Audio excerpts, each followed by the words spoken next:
Tá fáil se rómh go dtí Eaglais Choláisteach sa Nioclás, an Eaglais I Críoláir na Gaillimh. Is mise rectora Linda, táimid ansásta a bheith páirteach sa gradam arís imbliana. Tá lán pleanála going chun an Gaeilge thuairteaisteach san Eaglais seo.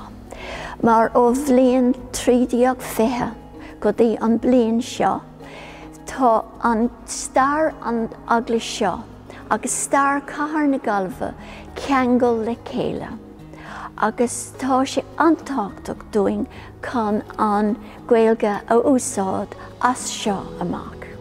Táimid ag úsáid an Gaeilge in ar fógraí timpeall an Eaglais agus nuair a bhí féile beaga going, bhí ar fógra gá teanga. Agus tá taspántas ar narálaí timpeall an Eaglais seo, agus tá siad I dteo teanga. Agus gach dánach bhín ar sarvíise bhín píosa beaga I Gaeilge. Táimid anbradúil bheitsa gearlista an bliain seo, mar tá an Gaeilge antáchtach doing san Eaglais seo.